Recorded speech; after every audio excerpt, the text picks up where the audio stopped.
ইচ্ছা করে অবিরত আপনার মনোমতো গল্প লিখি এক একটি করে, ছোট প্রাণ ছোট ব্যথা ছোট ছোট দুঃখ কথা, নিতান্তই সহজ সরল, সহস্র বিস্মৃতি রাশি প্রত্যহ যেতেছে ভাসি, তারই দু চারটি অশ্রুজল। নাহি বর্ণনার ছটা ঘটনার ঘন ঘটা, নাহি তত্ত্ব নাহি উপদেশ, অন্তরে অতৃপ্তি রবে সাঙ্গ করি মনে হবে, শেষ হয়েও হইল না শেষ।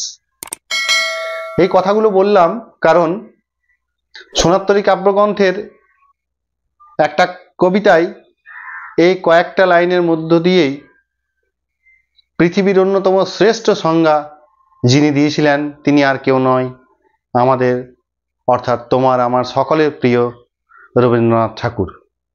আজকের আমাদের আলোচনা একটা ছোট গল্প। সেই ছোট গল্প ইংরাজি সাহিত্যের হলেও এই কতগুলো লাইন না বলে আমি থাকতে পারলাম না, কারণ ছোট গল্পের অন্যতম যে চারিত্রিক বৈশিষ্ট্য তার মধ্যে আমরা পেয়ে থাকি অতৃপ্ততা, ঘটনার ঘনঘটা, এবং এখানে কোনো তত্ত্ব নেই, কোনো উপদেশ নেই।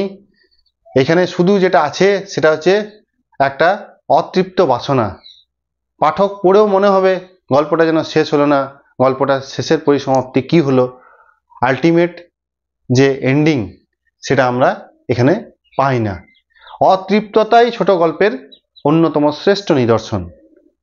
তো আজকে যে গল্পটা আমরা আলোচনা করব সেটা ক্লাস 11-এর থার্ড সেমিস্টারের একটা গল্প, রাস্কিন বন্ডের লেখা the night train at Deoli.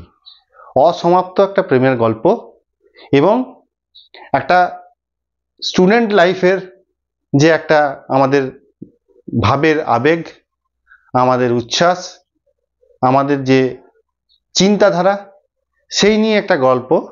এটা শুধুমাত্র যারা সিলেবাসের অন্তর্ভুক্ত যারা ছাত্রছাত্রী তাদের জন্যই নয়, ছোট বড় সকলের কিন্তু গল্পটা খুব ভালো লাগবে। এই গল্পটা 1956 সালে, the night train at Deoli, এই গল্পটা 1956 সালে the room on the roof বলে একটা গ্রন্থে প্রকাশিত হয় আর কে নারায়ণের।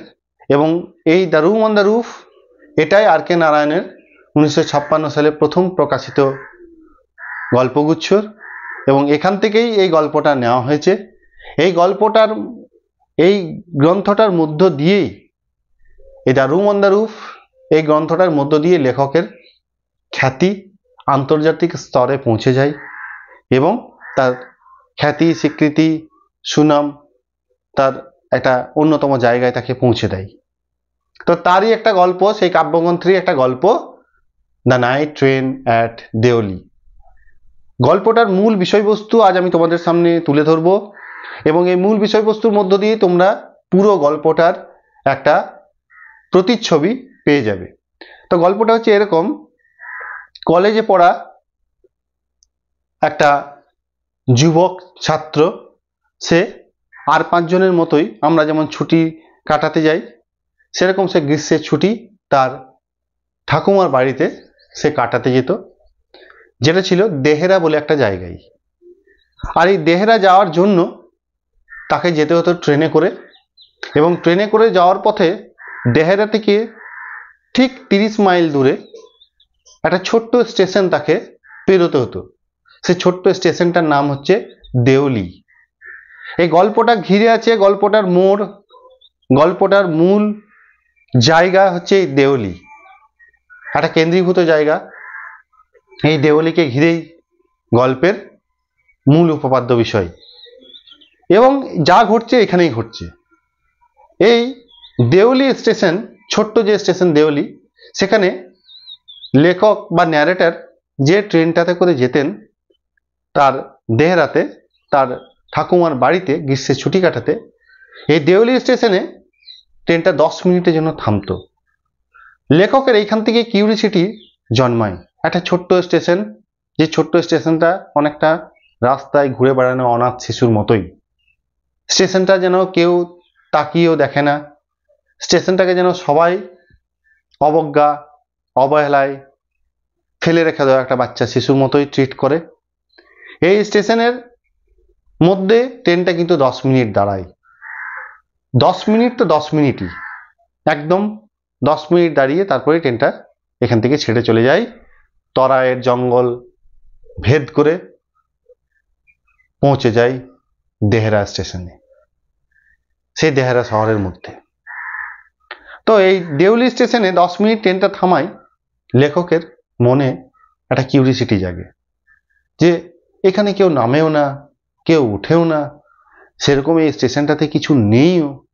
থাকার মধ্যে আছে কি একটা পোস্টমাস্টারের একটা স্টেশন মাস্টারের রুম, একটা যাত্রী প্রতীক্ষালয় যেখানে স্টেশনে এসে সবাই ওয়েট করে ট্রেন ধরার জন্য, একটা টি স্টল, কিছু স্ট্রিট ডগস, এবং এইগুলো নিয়েই হচ্ছে আমাদের এই দেউলি স্টেশন চত্বর।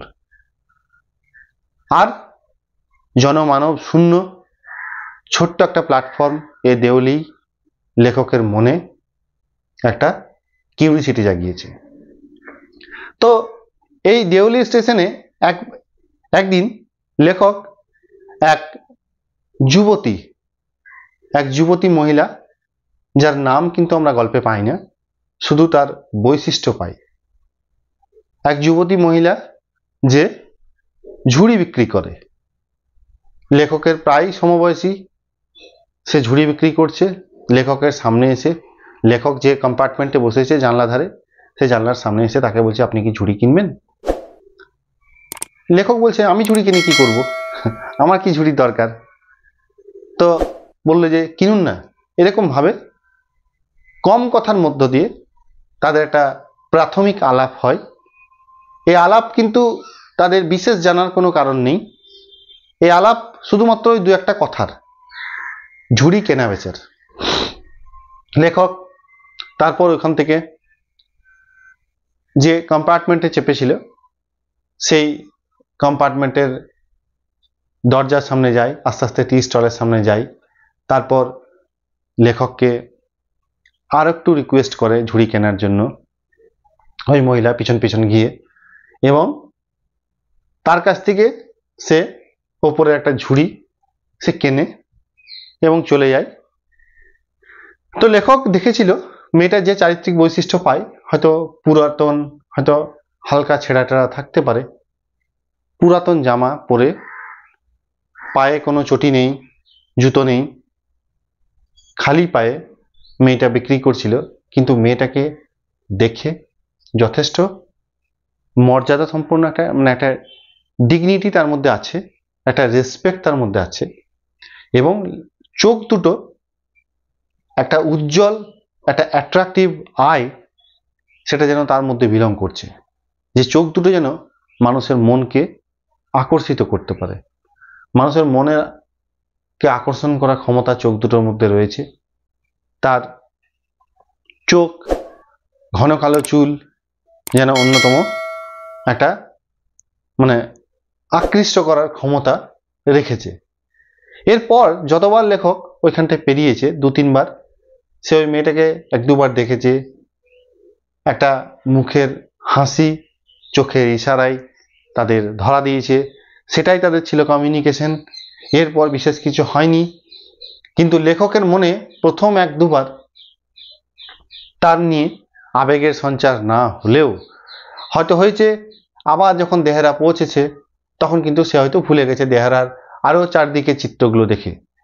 কিন্তু প্রথমবার এটা হলেও দ্বিতীয়বার যখন মেয়েটার সঙ্গে আবার দেখা হয়, তখন কিন্তু লেখকের মনের মধ্যে একটা জোরালো আবেগ সঞ্চার হয়, এবং মেয়েটার জন্য তার মন খুব উদগ্রীব হয়ে ওঠে, এবং লেখক চাই বারবার মেয়েটার সঙ্গে দেখা করতে। লেখক নিজেও বুঝতে পারে না এই ইমোশনের কারণ কি, এই ইমোশনের ডেফিনেশনটা কি।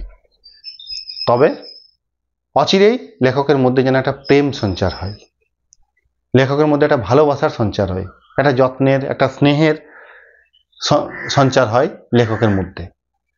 এই গল্পে আমরা দেখতে পাই এই সঞ্চারের জন্যই যে লেখক 2 মাসের মতো সময় কাটাতেন তার ঠাকুমার বাড়িতে, সে লেখক 2 সপ্তাহের মধ্যেই বলছেন আমি চলে যাব, আমি বাড়ি যাব, এরকম একটা তাড়াহুড়ো। ঠাকুমাও তখন তাকে বলছে যে কেন, কি হলো, থাক, যেভাবে আমাদেরকে বলে।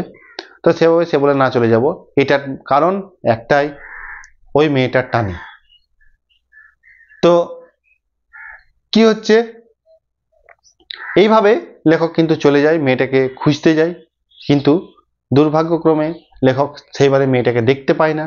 আবার ফিরে আসে এই স্টেশনকে এক্সপ্লোর করার জন্য এবং স্টেশনে নামে একটা সময় কাটায়।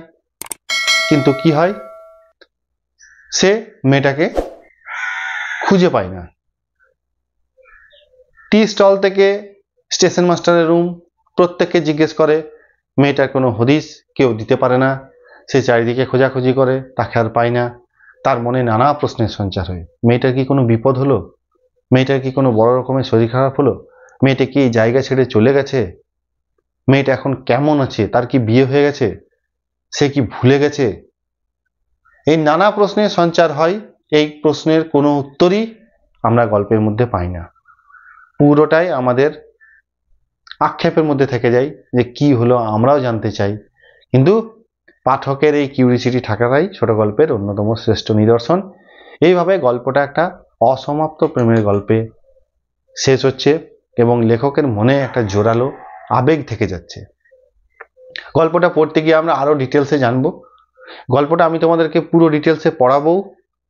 আজকের যদি এই ভিডিওটা, এই বিষয়বস্তুর যে ভিডিওটা যেটা বললাম, সেটা যদি তোমাদের ভালো লেগে থাকে, তোমাদের কোন কোন অ্যাঙ্গেল থেকে কোশ্চেন হবে আমি সেগুলোও বলে দেবো। তো যদি তোমাদের আমার চ্যানেল ভালো লাগে, তোমরা লাইক, শেয়ার আর সাবস্ক্রাইব করে আমার চ্যানেলটার পাশে থাকো। এরকম আরও গল্প নিয়ে আর এই গল্পের খুঁটিনাটি বিশ্লেষণ নিয়ে আমি তোমাদের সামনে আবার আসবো একটা